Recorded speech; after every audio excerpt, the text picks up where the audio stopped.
Walden by Henry David Thoreau. Chapter 1. Economy. Part 3.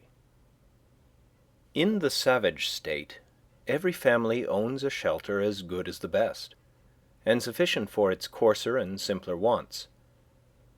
But I think that I speak within bounds when I say that, though the birds of the air have their nests, and the foxes their holes, and the savages their wigwams, in modern civilized society not more than 1/2 the families own a shelter. In the large towns and cities, where civilization especially prevails, the number of those who own a shelter is a very small fraction of the whole. The rest pay an annual tax for this outside garment of all, become indispensable summer and winter, which would buy a village of Indian wigwams, but now helps to keep them poor as long as they live. I do not mean to insist here on the disadvantage of hiring compared with owning, but it is evident that the savage owns his shelter because it costs so little, while the civilized man hires his commonly because he cannot afford to own it, nor can he, in the long run, any better afford to hire. But, answers one, by merely paying this tax, the poor civilized man secures an abode which is a palace compared with the savages. An annual rent of from $25 to $100, these are the country rates, entitles him to the benefit of the improvements of centuries: spacious apartments, clean paint and paper, Rumford fireplace, back plastering, Venetian blinds, copper pump, spring lock, a commodious cellar, and many other things. But how happens it that he who is said to enjoy these things is so commonly a poor civilized man, while the savage who has them not is rich as a savage? If it is asserted that civilization is a real advance in the condition of man, and I think that it is, though only the wise improve their advantages, it must be shown that it has produced better dwellings without making them more costly. And the cost of a thing is the amount of what I will call life which is required to be exchanged for it, immediately or in the long run. An average house in this neighborhood costs perhaps $800, and to lay up this sum will take from 10 to 15 years of the laborer's life, even if he is not encumbered with a family, estimating the pecuniary value of every man's labor at $1 a day. For if some receive more, others receive less, so that he must have spent more than half his life commonly before his wigwam will be earned. If we suppose him to pay a rent instead, this is but a doubtful choice of evils. Would the savage have been wise to exchange his wigwam for a palace on these terms? It may be guessed that I reduce almost the whole advantage of holding this superfluous property as a fund in store against the future, so far as the individual is concerned, mainly to the defraying of funeral expenses. But perhaps a man is not required to bury himself. Nevertheless, this points to an important distinction between civilized man and the savage, and no doubt they have designs on us for our benefit, in making the life of a civilized people an institution in which the life of the individual is to a great extent absorbed, in order to preserve and perfect that of the race.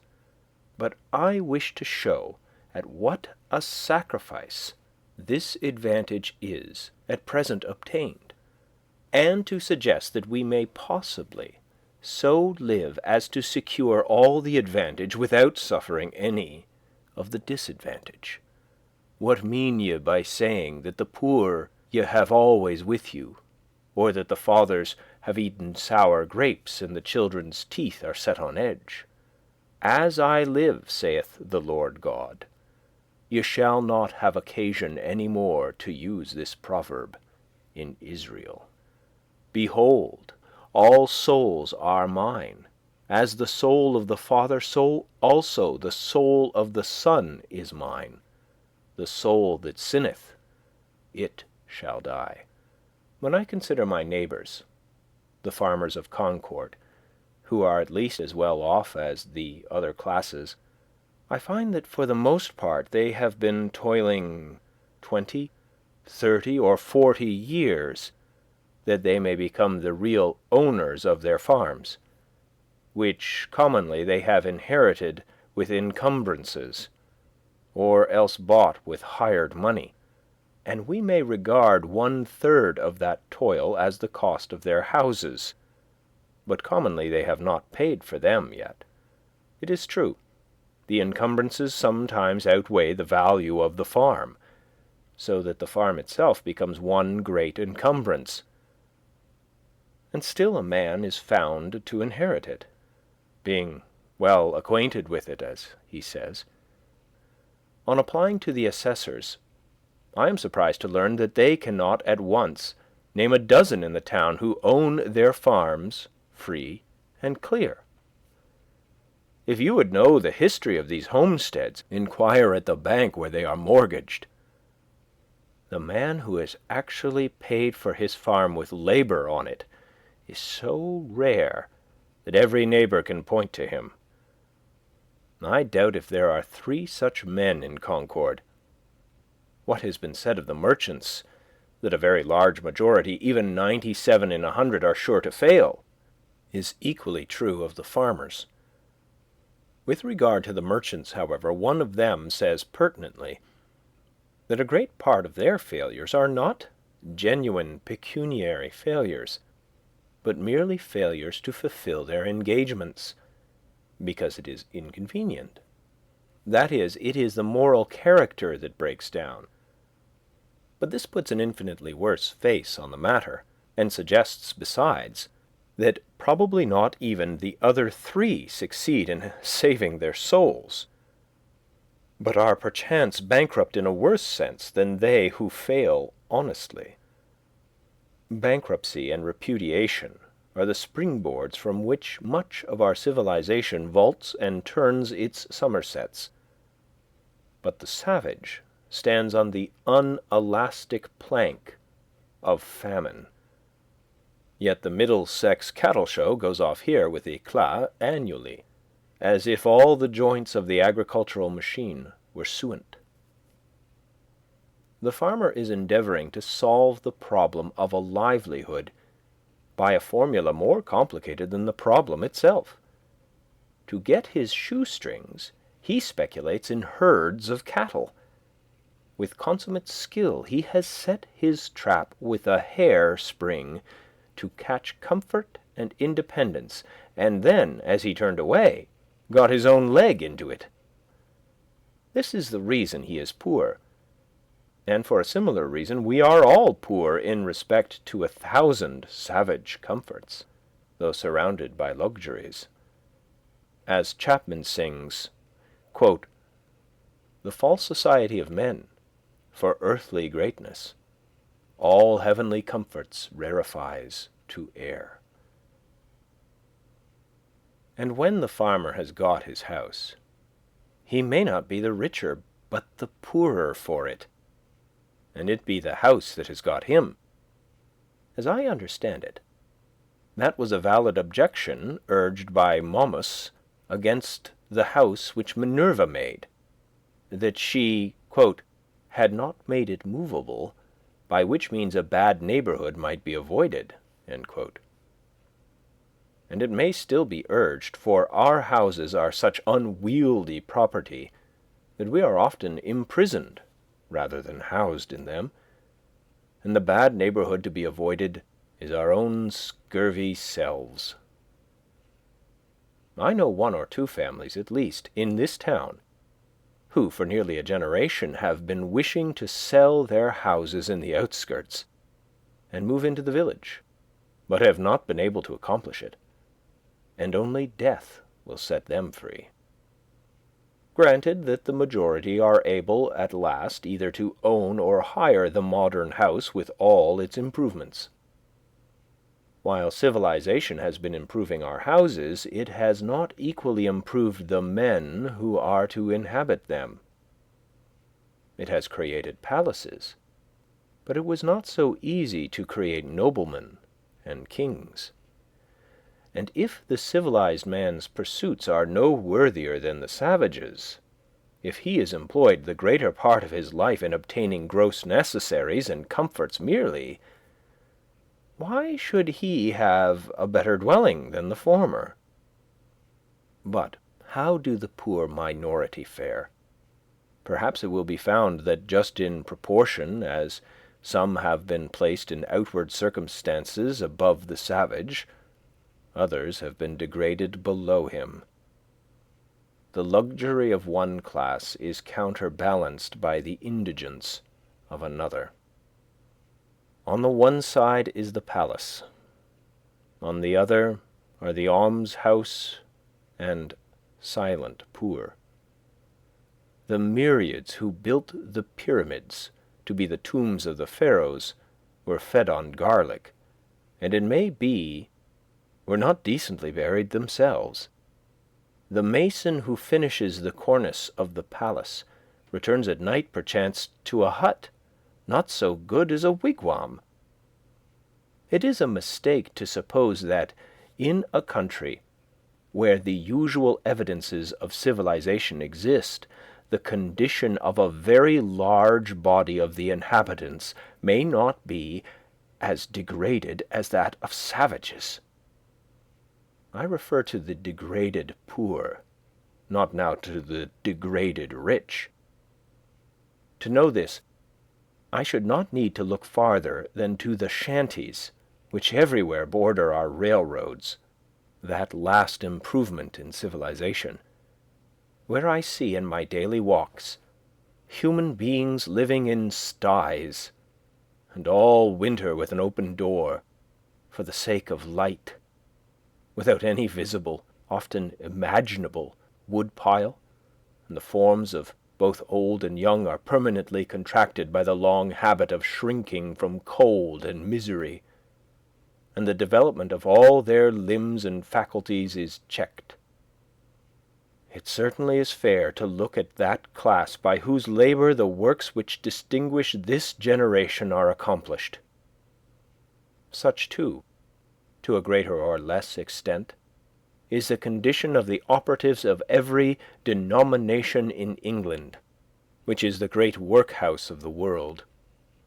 Or I could refer you to Ireland, which is marked as one of the white or enlightened spots on the map. Contrast the physical condition of the Irish with that of the North American Indian, or the South Sea Islander, or any other savage race before it was degraded by contact with the civilized man. Yet I have no doubt that people's rulers are as wise as the average of civilized rulers. Their condition only proves what squalidness may consist with civilization.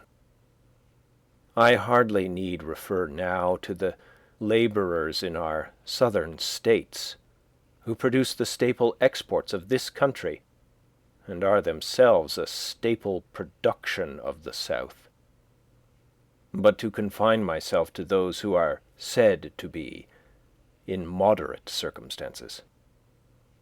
Most men appear never to have considered what a house is, and are actually, though needlessly, poor all their lives because they think that they must have such a one as their neighbors have, as if one were to wear any sort of coat which the tailor might cut out for him, or, gradually leaving off palm-leaf hat or cap of woodchuck skin, complain of hard times because he could not afford to buy him a crown.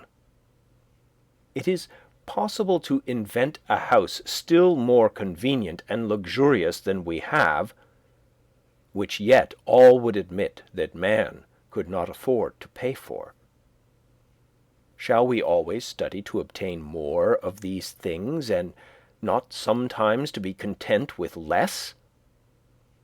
Shall the respectable citizen thus gravely teach by precept and example the necessity of the young man's providing a certain number of superfluous glow-shoes and umbrellas and empty guest chambers for empty guests before he dies? Why should not our furniture be as simple as the Arabs or the Indians? When I think of the benefactors of the race, whom we have apotheosized as messengers from heaven, bearers of divine gifts to man, I do not see in my mind any retinue at their heels, any carload of fashionable furniture. Or what if I were to allow, would it not be a singular allowance, that our furniture should be more complex than the Arabs, in proportion as we are morally and intellectually his superiors? At present our houses are cluttered and defiled with it, and a good housewife would sweep out the greater part into the dust-hole, and not leave her morning's work undone. Morning work! By the blushes of Aurora and the music of Memnon, what should be man's morning work in this world? I had 3 pieces of limestone on my desk, but I was terrified to find that they required to be dusted daily, when the furniture of my mind was all undusted still, and threw them out the window in disgust.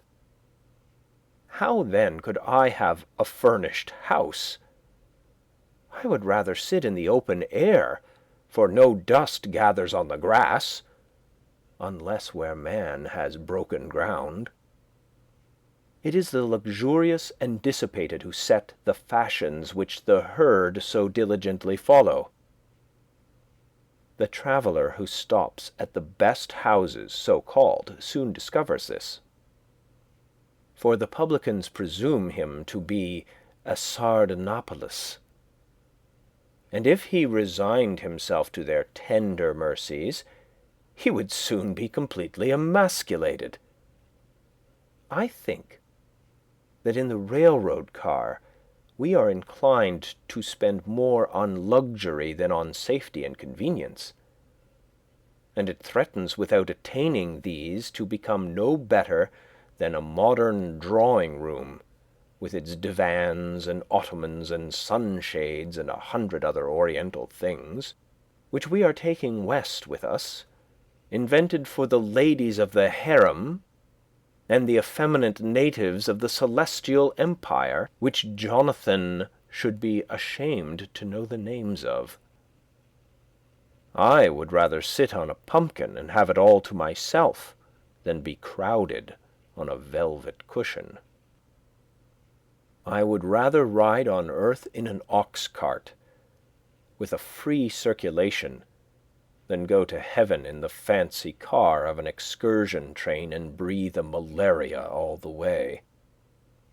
The very simplicity and nakedness of man's life in the primitive ages imply this advantage, at least, that they left him still but a sojourner in nature.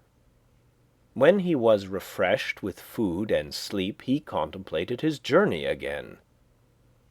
He dwelt, as it were, in a tent in this world, and was either threading the valleys or crossing the plains or climbing the mountain tops. But lo, men have become the tools of their tools. The man who independently plucked the fruits when he was hungry has become a farmer, and he who stood under a tree for shelter, a housekeeper. We now no longer camp as for a night, but have settled down on earth and forgotten heaven. we have adopted Christianity merely as an improved method of agriculture. We have built for this world a family mansion, and for the next, a family tomb. The best works of art are the expression of man's struggle to free himself from this condition. But the effect of our art is merely to make this low state comfortable, and that higher state to be forgotten. There is actually no place in this village for a work of fine art, if any had come down to us, to stand. For our lives, our houses and streets, furnish no proper pedestal for it. There is not a nail to hang a picture on, or a shelf to receive the bust of a hero or a saint. When I consider how our houses are built and paid for, or not paid for, and their internal economy managed and sustained, I wonder that the floor does not give way under the visitor while he is admiring the gewgaws upon the mantelpiece, and let him through into the cellar to some solid and honest, though earthy, foundation. I cannot but perceive that this so-called rich and refined life is a thing jumped at, and I do not get on in the enjoyment of the fine arts which adorn it, my attention being wholly occupied with the jump. For I remember that the greatest genuine leap due to human muscles alone, on record, is that of certain wandering Arabs who are said to have cleared 25 feet on level ground. Without factitious support, man is sure to come to earth again beyond that distance.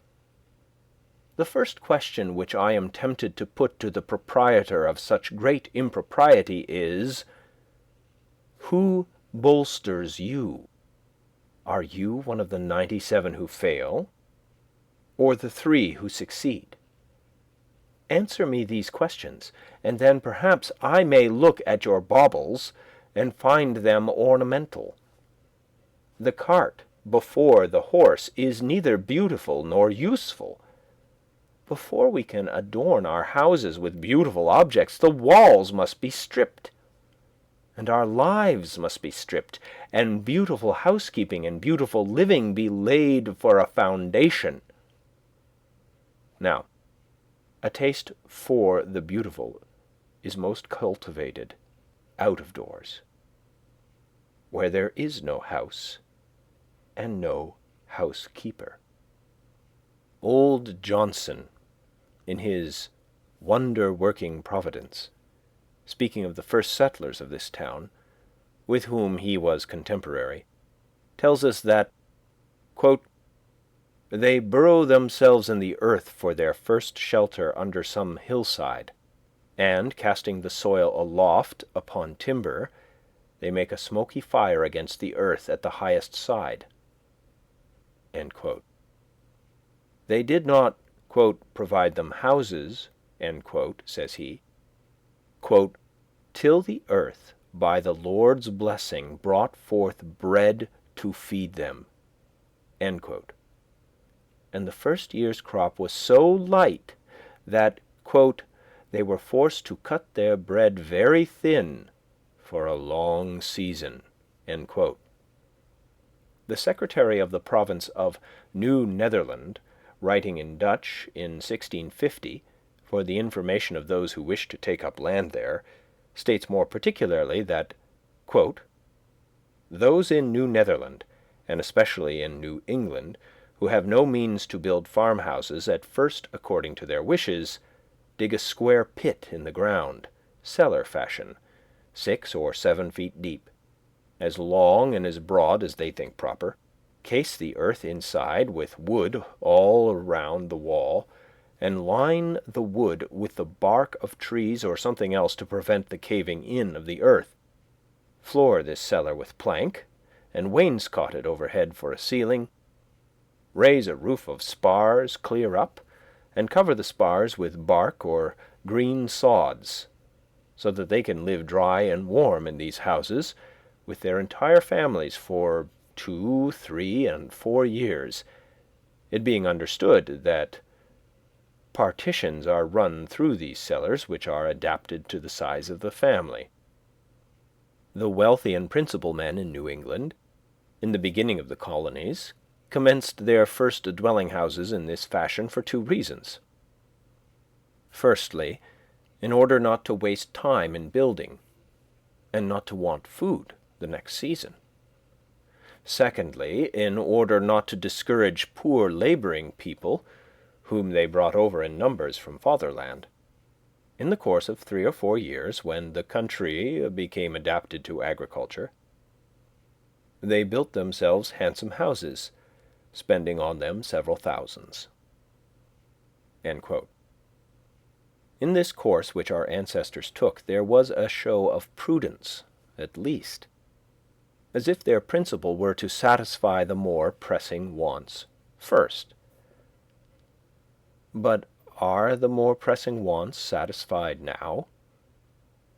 When I think of acquiring for myself one of our luxurious dwellings, I am deterred, for, so to speak, the country is not yet adapted to human culture, and we are still forced to cut our spiritual bread far thinner than our forefathers did their wheaten.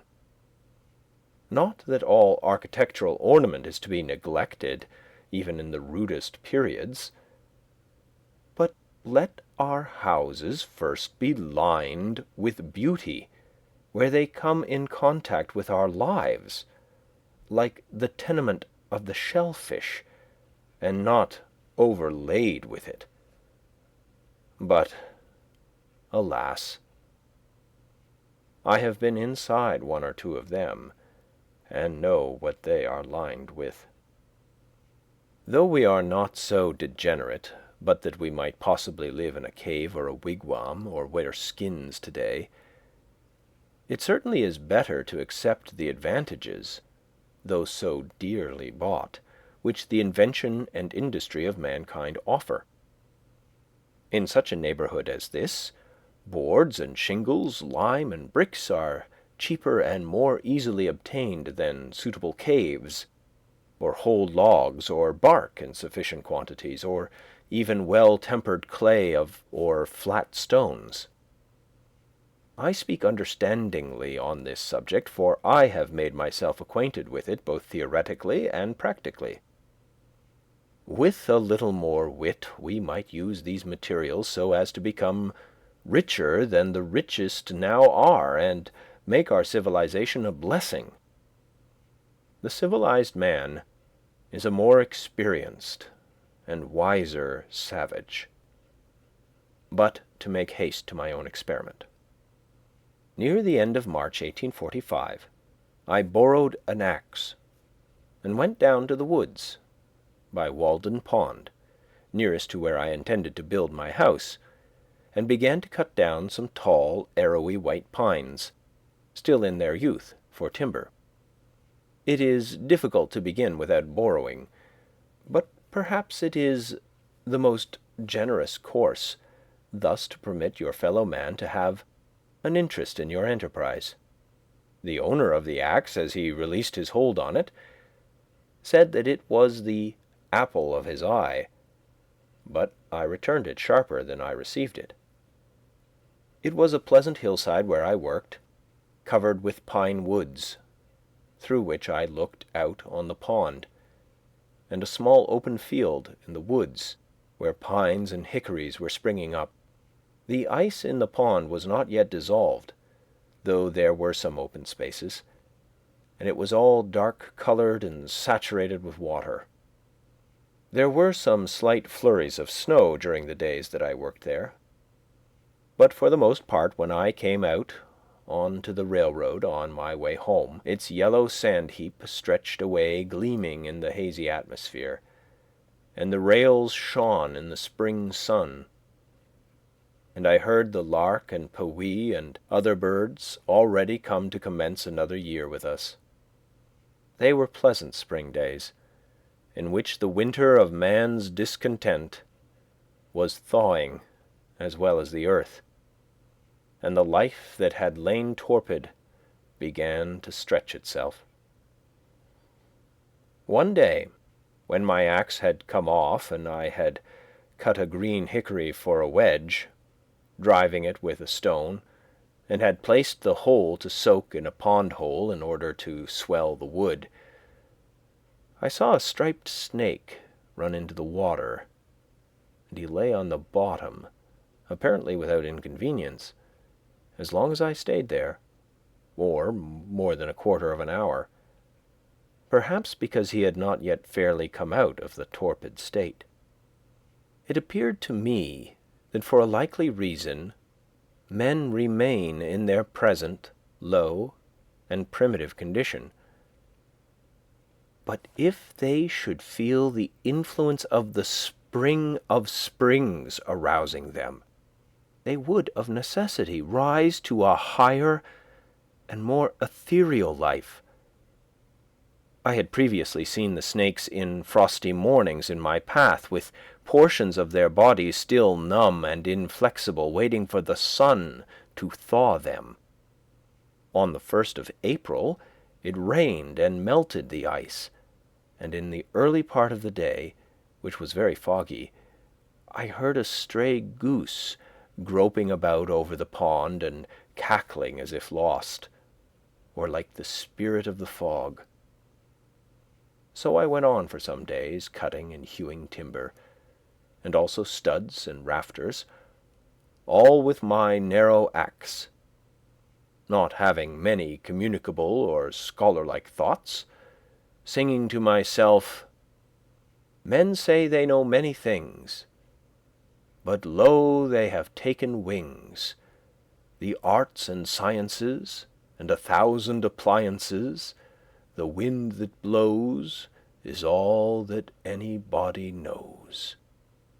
I hewed the main timbers 6 inches square, most of the studs on 2 sides only, and the rafters and floor timbers on 1 side, leaving the rest of the bark on, so that they were just as straight and much stronger than the sawed ones. Each stick was carefully mortised or tenoned by its stump, for I had borrowed other tools by this time.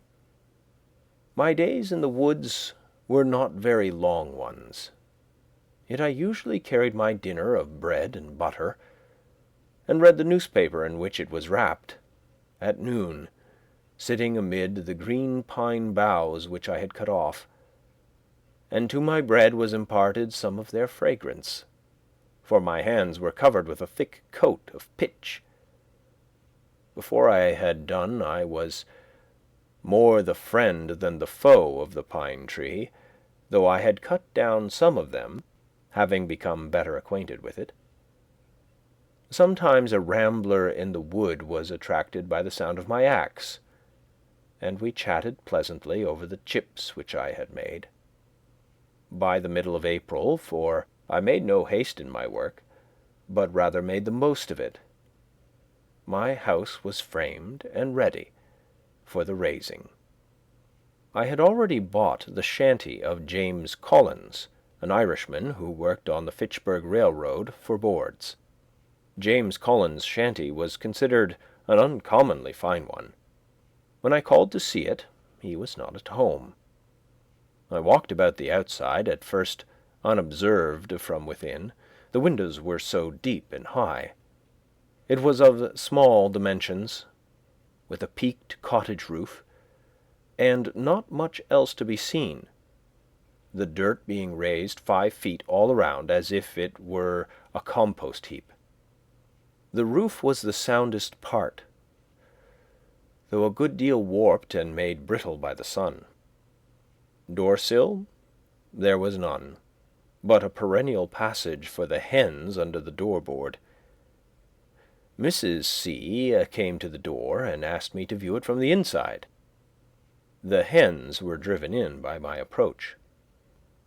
It was dark, and had a dirt floor, for the most part, dank, clammy, and aguish, only here a board and there a board which would not bear removal. She lighted a lamp to show me the inside of the roof and the walls, and also that the board floor extended under the bed, warning me not to step into the cellar, a sort of dust hole 2 feet deep. In her own words, they were good boards overhead, good boards all around, and a good window. Of 2 whole squares originally, only the cat had passed out that way lately. There was a stove, a bed, and a place to sit. An infant in the house where it was born. A silk parasol, gilt-framed looking-glass, and a patent new coffee mill nailed to an oak sapling, all told. The bargain was soon concluded, for James had in the meantime returned. I to pay $4.25 tonight, he to vacate at 5 tomorrow morning, selling to nobody else meanwhile. I to take possession at 6. It were well, he said, to be there early and anticipate certain indistinct but wholly unjust claims on the score of ground rent and fuel. This, he assured me, was the only encumbrance. At 6 I passed him and his family on the road. One large bundle held their all: bed, coffee mill, looking-glass, hens. All but the cat. She took to the woods and became a wild cat, and, as I learned afterward, trod in a trap set for woodchucks, and so became a dead cat at last. I took down this dwelling the same morning, drawing the nails, and removed it to the pond side by small cartloads, spreading the boards on the grass there to bleach and warp back again in the sun. One early thrush gave me a note or two as I drove along the woodland path. I was informed treacherously by a young Patrick that neighbour Seeley, an Irishman, in the intervals of the carting, transferred the still tolerable, straight and drivable nails, staples, and spikes to his pocket, and then stood when I came back to pass the time of day and look freshly up, unconcerned with spring thoughts at the devastation, there being a dearth of work, as he said. He was there to represent spectatordom and help make this seemingly insignificant event one with the removal of the gods of Troy.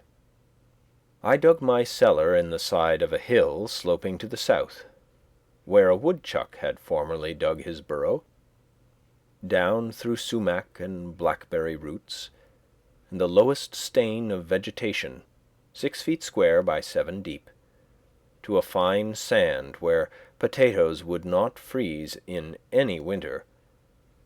The sides were left shelving and not stoned, but the sun having never shone on them, the sand still keeps its place. It was but 2 hours' work. I took particular pleasure in this breaking of ground, for in almost all latitudes men dig into the earth for an equable temperature. Under the most splendid house in the city is still to be found the cellar, where they store their roots as of old, and long after the superstructure has disappeared, posterity remark its dent in the earth. The house is still but a sort of porch at the entrance of a burrow. At length, in the beginning of May, with the help of some of my acquaintances, rather to improve so good an occasion for neighbourliness than from any necessity, I set up the frame of my house. No man was ever more honoured in the character of his raisers than I. They are destined, I trust, to assist at the raising of loftier structures one day. I began to occupy my house on the 4th of July, as soon as it was boarded and roofed, for the boards were carefully feather-edged and lapped, so that it was perfectly impervious to rain. But before boarding I laid the foundation of a chimney at one end, bringing 2 cartloads of stones up the hill from the pond in my arms. I built the chimney after my hoeing in the fall, before a fire became necessary for warmth, doing my cooking in the meanwhile out of doors on the ground, early in the morning, which mode I still think is in some respects more convenient and agreeable than the usual one. When it stormed before my bread was baked, I fixed a few boards over the fire and sat under them to watch my loaf, and passed some pleasant hours in that way. In those days when my hands were much employed, I read but little, but the least scraps of paper which lay on the ground, my holder or tablecloth, afforded me as much entertainment, in fact, answered the same purpose as the Iliad. It would be worth the while to build still more deliberately than I did, considering, for instance, what foundation a door, a window, a cellar, a garret have in the nature of man, and perchance never raising any superstructure until we found a better reason for it than our temporal necessities even. There is some of the same fitness in a man's building his own house that there is in a bird's building its own nest. Who knows but if men constructed their dwellings with their own hands and provided food for themselves and families simply and honestly enough, the poetic faculty would be universally developed, as birds universally sing when they are so engaged. But alas, we do like cowbirds and cuckoos, which lay their eggs in nests which other birds have built, and cheer no traveller with their chattering and unmusical notes. Shall we for ever resign the pleasure of construction to the carpenter? What does architecture amount to in the experience of the mass of men? I never in all my walks came across a man engaged in so simple and natural an occupation as building his house. We belong to the community. It is not the tailor alone who is the 9th part of a man. It is as much the preacher and the merchant and the farmer. Where is this division of labor to end? And what object does it finally serve? No doubt another may also think for me, but it is not therefore desirable that he should do so to the exclusion of my thinking for myself. True, there are architects so called in this country, and I have heard of one at least possessed with the idea of making architectural ornaments have a core of truth, a necessity, and hence a beauty, as if it were a revelation to him. All very well, perhaps, from his point of view, but only a little better than the common dilettantism. A sentimental reformer in architecture, he began at the cornice, not at the foundation. It was only how to put a core of truth within the ornaments, that every sugar plum, in fact, might have an almond or caraway seed in it, though I hold that almonds are most wholesome without the sugar, and not how the inhabitant, the indweller, might build truly within and without, and let the ornaments take care of themselves.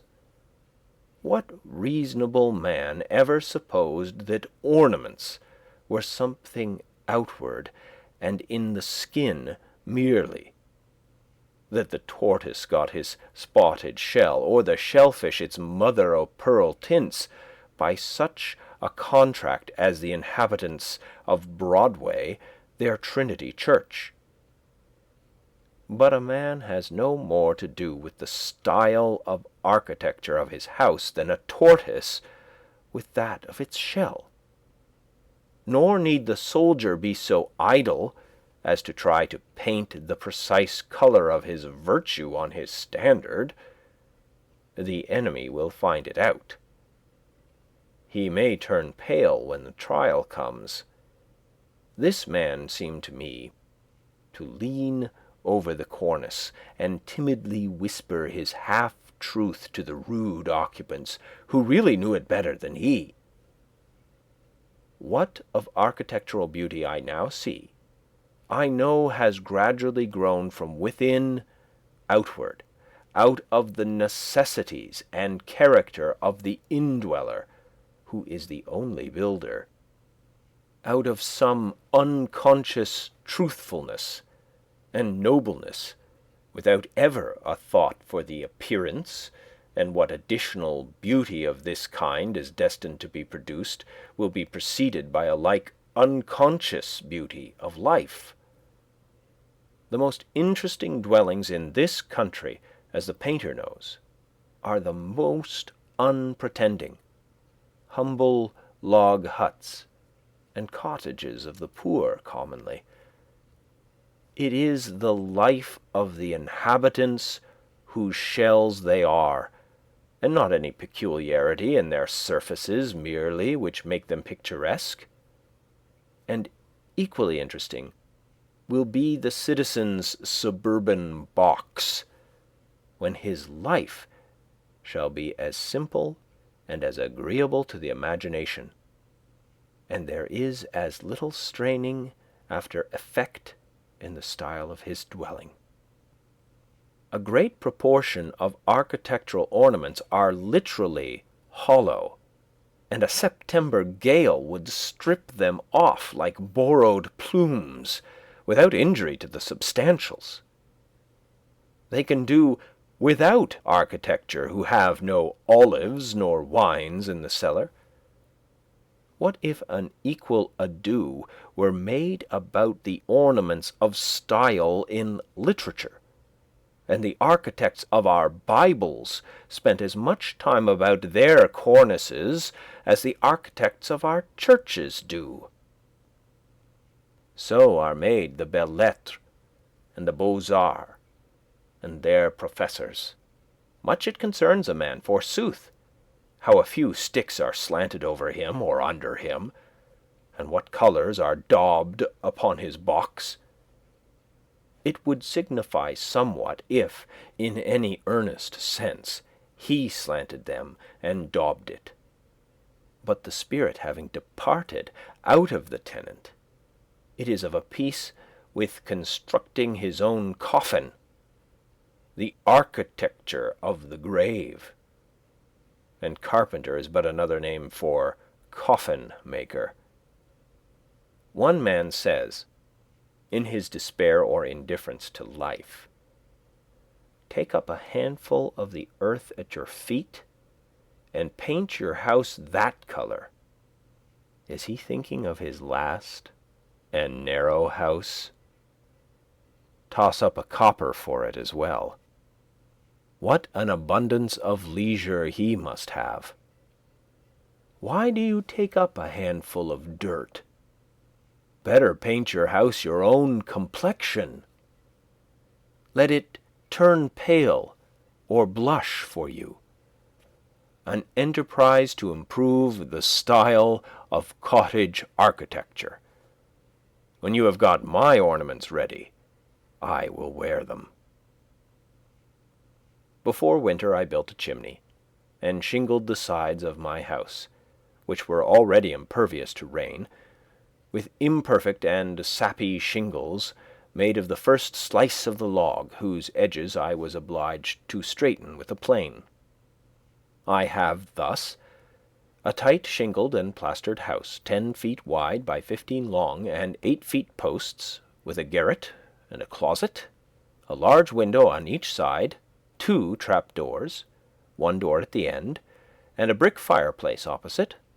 The exact cost of my house, paying the usual price for such materials as I used, but not counting the work, all of which was done by myself, was as follows, and I give the details because very few are able to tell exactly what their houses cost, and fewer still, if any, the separate cost of the various materials which compose them.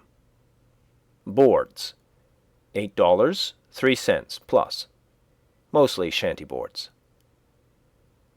Refuse shingles for roof sides, $4.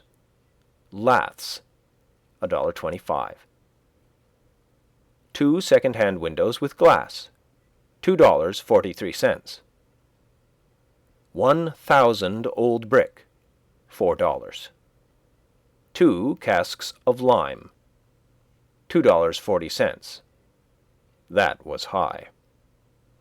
Hair, 31 cents, more than I needed. Mantle tree iron, 15 cents. Nails, $3.90. Hinges and screws, 14 cents. Latch, 10 cents. Chalk, 1 cent. Transportation, $1.40. I carried a good part on my back. In all, $28.12 plus.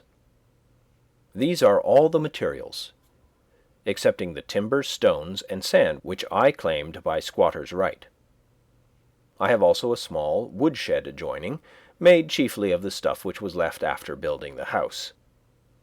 I intend to build me a house which will surpass any on the main street in Concord in grandeur and luxury, as soon as it pleases me as much, and will cost me no more than my present one. I thus found that the student who wishes for a shelter can obtain one for a lifetime at an expense not greater than the rent which he now pays annually. If I seem to boast more than is becoming, my excuse is that I brag for humanity rather than for myself, and my shortcomings and inconsistencies do not affect the truth of my statement. Notwithstanding much cant and hypocrisy, chaff which I find it difficult to separate from my wheat, but for which I am as sorry as any man, I will breathe freely and stretch myself in this respect. It is such a relief to both the moral and physical system, and I am resolved that I will not, through humility, become the devil's attorney. I will endeavour to speak a good word for the truth. At Cambridge College the mere rent of a student's room, which is only a little larger than my own, is $30 each year, though the corporation had the advantage of building 32 side by side and under one roof, and the occupant suffers the inconvenience of many and noisy neighbours, and perhaps a residence in the 4th story. I cannot but think that if we had more true wisdom in these respects, not only less education would be needed, because forsooth more would already have been acquired, but the pecuniary expense of getting an education would in a great measure vanish. Those conveniences which the student requires at Cambridge or elsewhere cost him or somebody else 10 times as great a sacrifice of life as they would with proper management on both sides. Those things for which the most money is demanded are never the things which the student most wants. Tuition, for instance, is an important item in the term bill, while for the far more valuable education which he gets by associating with the most cultivated of his contemporaries, no charge is made. The mode of founding a college is, commonly, to get up a subscription of dollars and cents, and then, following blindly the principles of a division of labor to its extreme, a principle which should never be followed but with circumspection, to call in a contractor who makes this a subject of speculation, and he employs Irishmen or other operatives actually to lay the foundations, while the students that are to be are said to be fitting themselves for it, and for these oversights successive generations have to pay.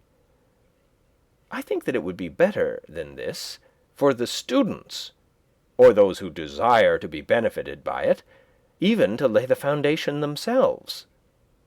The student who secures his coveted leisure and retirement by systematically shirking any labor necessary to man, obtains but an ignoble and unprofitable leisure, defrauding himself of the experience which alone can make leisure fruitful.